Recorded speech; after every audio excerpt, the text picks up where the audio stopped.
Hey everyone, welcome to the channel. All things Middle-earth here with the video looking at two Tier 1 commanders that are going to be excellent starters for the new Season 6 Rings of Power Kings of Men. And before I get into the actual video, I did want to say that our group, as is the case after all seasons we play, we are recruiting. So those interested in playing with myself as well as some other awesome members in our community, send myself or EQ a message on Discord. I'll put our information down below. If you're interested in joining up with us, shoot us a message, let us know. We'll start that process. I'm a huge proponent of groups being the best way to play this game. So if you don't have a group you already play with, or maybe you'd like to get into a new one, let us know and we'll start that process as soon as possible. But all that out of the way, let's go ahead and jump into the commander, the Tier 1 commanders for Season 6.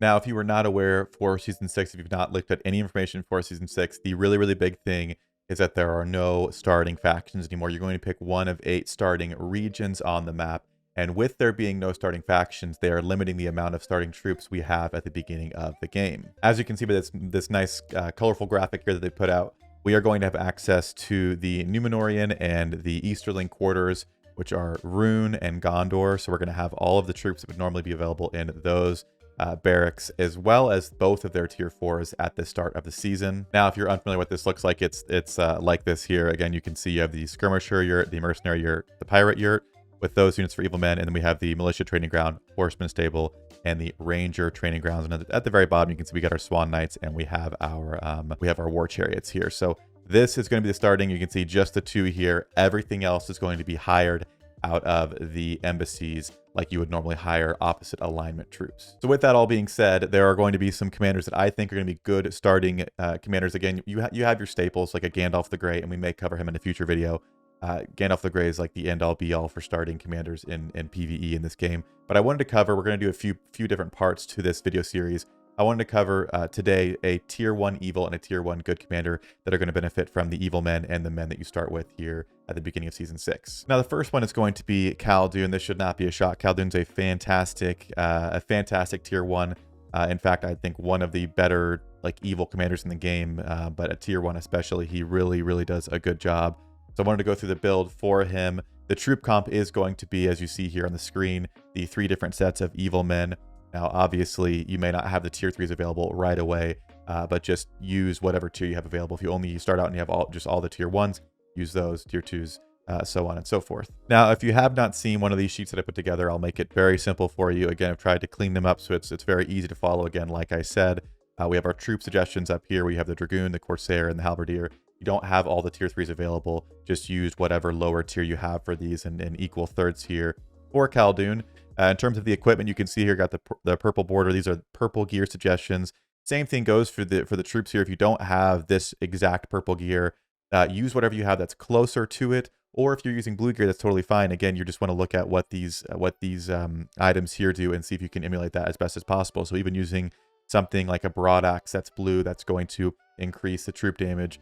Melee vigor here, it's going to reduce troop damage. So there are pieces that are similar to these that are blue that will work very well. There are no blue accessories, so the bone talisman here is a really good option. But again, as you can see here, you get the purple item as well as the desired effect below here that you want to try and get on your Calderon. Then down at the bottom, you can see the optimal respect level. He is going to be best used at respect 5. He does have some use below that, but he really starts to shine with evil men at respect 5. Now, as far as the skills go for Calderon, you can see on the sheet there's a little numbers next to each of them. That is the skill order priority. So you can just go to the 1, start there, then the 2, and work your way through to the 6. But we are going to start with the Marshal of Eastmark. This is going to give your melee units a 50% chance to reduce the damage received by up to 30% here with focus, extra focus at the max level. But that's Marshal of the Eastmark. Next, you're going to do Tribal Tactics, which is for evil men. Again, why we're running all evil men. They're going to get up to a 25% chance to gain follow-up, which allows them to initiate 2 normal attacks every round. Then we're going to go down to Easterling, and we're going to go 15 points into this, which is going to, for the commander, every time the commander attacks, are going to cause enemy stats to decrease for 1 round. He gets extra might from this one. Then we're going to go into Evil Alliance. Again, this is going to give us negative 14% damage received for our evil men. Fifth, we're going into Iron Guard, which is a 50% chance to reduce physical damage received. So Iron Guard paired with Marshal of the Eastmark makes Calderon very tanky and very annoying to deal with. And then lastly, we're going to go into Quicksand, which is going to give 2 enemy units a damage increase as well as a 10% chance to be stunned. So That is the skill build there for Calderon. And I did want to show, for those interesting, I have put together a gold gear guide for Calderon. Calderon is a very, very good commander that definitely could be deserving of gold gear. So if you have gold gear and want to look at the combination of both gold and purple or whatever you got, here are some options here. You have the Sandclaw with melee might. We have the Great Plate of the East with hazard training. We have the Easterling Helm here with Resolve of Evil Men, and the Palantir of Orthanc with Tactical Mark. Those are going to be fantastic gold items that really increase what his kit is doing and what you want the Evil Men to be doing with Calderon. So some gold options there for you if you're interested. Now that we've covered the evil side, which again, I don't think many people would disagree with. Again, this is a part 1 of the video series, so this doesn't mean that these are the only 2 commanders that are going to be beneficial to use in this season. We're just looking at the troops we have available and who's going to be able to work the best with those. So for the good one here, this one I think could be up for more debate. So I'd love to hear in the comments below if you have different opinions for tier 1 good commanders.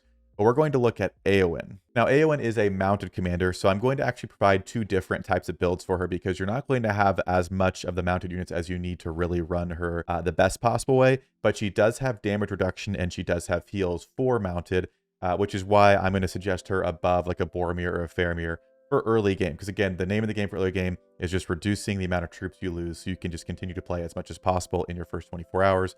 So I think Eowyn's going to be a very solid option. Now, just like is the case over on the Calderon picture, we have our optimal skill respect, which is down here. It's going to be 5. We have our troop comp up here. The suggestion is just going to be the tier 3 units that are available in the Gondorian barracks, the Numenorian quarters, what do you want to call it. So it's just a 3rd Cataphract, a 3rd Garza Tower, and a 3rd Dunedain. Now, again, if you don't have all the tier 3s right away, you have the tier 2 versions of this. That's okay. The idea is her kit does some stuff with melee and it does some stuff with men, and so we want to try and use that as best as possible. Now the gear here is a little bit heavier on the mounted side because it's the same gear it's going to be suggested for her mounted build, which is probably going to be the more mid-game to late-game build if you're running an Eowyn. So you could get a little bit creative with this if you wanted to. Again, we're suggesting like the Scout's Mail with Deafness to boost her speed. Something like the Scale Mail with Melee Vigor would also be very good on her, and there are probably some different options for the other ones as well. But again, we're looking at the Cutlass with Melee Might. We've got the Horseman's Helm with Resolve, and then the Harp here with Melee Might or Hunter's Mark as a solid option for her. Now taking a look at her build, again, this is going to be the more early game where you have a mix of some cav and you have some just regular melee troops, non-cavalry troops with you. We're going to start out going into Shield Maiden, which is going to give melee units, again, everything we have there is melee.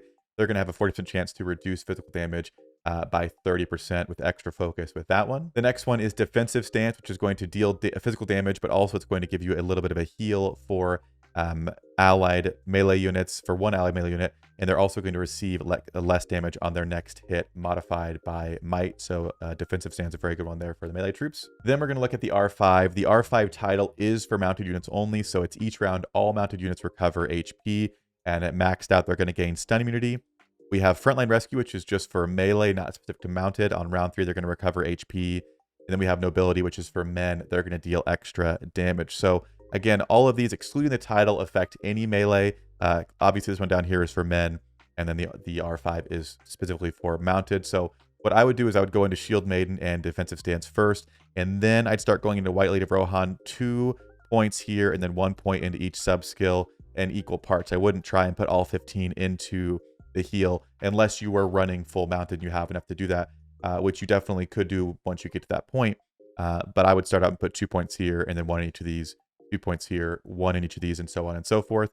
Obviously, as you are changing the build, if for some reason you don't have all men or you're running a completely different comp on her with still mounted, you wouldn't run Nobility. And again, you wouldn't want to run range on her, but if for some reason you were doing something totally different, Frontline Rescue is just for melee. But again, ideally, we look at the sheet that we had up on the screen and have a combination. They're all men, they're all melee. There are some mounted, so you get some extra healing for your Cataphract or whatever type of troop you're running there. But again, this is going to be a solid damage reducing with some heals build for early game for Eowyn. Now here is the more mid to late game kind of true Eowyn build. This is a full cav, full men build for her.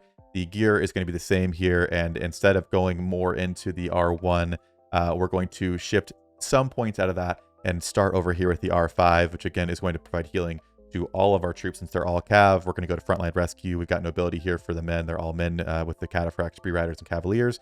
Then we go into Rohirrim and Riding Excellence for extra damage reduction. And then our extra points are going to go down here into Shield Maiden and Defensive Stance. This is at level 50 Respect 5. This does not take into account imparted wisdom. So if you are running level 50 respect 5 with imparted wisdom all the way up, you'd have a few more points to go over here. And then obviously the higher respect you have, you could get more points into Shield Maiden. Again, I've got mine at an R10 with imparted wisdom, so I could get a little bit more here. But this is kind of the standard R5, you know, no more than that. And you have an imparted wisdom, which is going to do very well. Again, here, you can also get creative with the troop comp. This is a very, I think, tried and true tested. This is sort of a more RP looking build because we have no evil troops here. Again, if you want to run evil troops, you can do that. I would just drop off nobility because that's giving extra damage to men. So if you're not running all men, I wouldn't put as many points into nobility. So this one gets the most out of her kit. But if you do want to do an NRP build and run raiders, or you want to run dragoon or something like that, just bear in mind how it's affecting the skills you're using. And again, I wouldn't suggest using something like a bow knight because not only are they not men, but they're not melee. So they're going to miss out on both of these here, which is not ideal for her. But if you don't have Bree Riders, you can get creative. There's also builds with Swan Knights, so you are going to be playing with the Swan Knights and the War Chariots available with the Swan Knights, and you could run a very small amount of the Swan Knights to tank damage in the early rounds with a heavier amount, almost equal halves, up to other units like the Cavalier or other damage dealing types like that. But that's going to do it for Eowyn's build there. Again, I don't have a gold sheet set up for her yet, so if you want some suggestions for that, something like Reach the Riddermark here, with the effect that boosts damage for mounted units or for melee units, that'd be a fantastic one there. I would honestly still recommend the helmet that gives madness immunity for the first 2 rounds because her R5 maxed out does provide stun immunity. So this is kind of the budget Aegis because it's built into her kit, so you don't need to worry about doing a cast as a submerged isle. I mean, if you've got an extra one laying around, why not? Because you get another round out of it for that. But again, I think the purple horseman's helmet is going to do fantastic for that. In terms of accessories, if you have a Maras Reigns laying around, it's obviously very good for mounted commanders. But I think there are better mounted commanders that get more use out of this, like Gandalf the White or Theoden. If you're running multiple, which I wouldn't necessarily suggest, but you could look at a Maras Reigns. Honestly, her R10 is the one I have on this account. It's not a terrible one. It's all for melee units. It reduces the rage damage they received. I personally feel like it requires a little bit higher refinement to see really, really good use out of it, but it does get her up to some pretty significant reduction of damage from melee or from ranged units onto your melee units. So it's not a terrible one. But again, anything that boosts what her kit is doing, that boost damage for men. You could even look at a Palantir with Tactical Mark, just boosting damage, army attack, all that good stuff. But again, I think there are probably better mounted commanders like a Theoden or a Gandalf the White who might benefit more from your higher end gear. And I think Eowyn's going to do really well with your purple or even blue gear in that mid game, or you can still run her late game for sure. But I would say if you have like high end mounted gear, possibly look at someone else. But if you don't have anybody else, then yeah, throw the Maras Reigns on her, throw the Reach of the Riddermark on her, and she's going to do fantastic. But that is going to do it for our video on 2 tier 1 starting commanders for season 6. Again, this is going to be part 1 of this series. So we're going to cover a few more options. We're going to look at tier 2, tier 3, see what else we can get figured out. We'll put some more guides together. If you're interested in having those pictures I put up on screen, I'll have those linked down below for the build guides for Eowyn and Calderon. But let me know down in the comments below who you plan on using for the new season. Are you really going to be focusing on the men and the evil men, or are you just going to bypass and run Gandalf the Grey and chase after whatever commanders in your embassy you can go after? What's your plan? Let me know. I'd love to hear it down below. And as always, I'll see you all in a future video.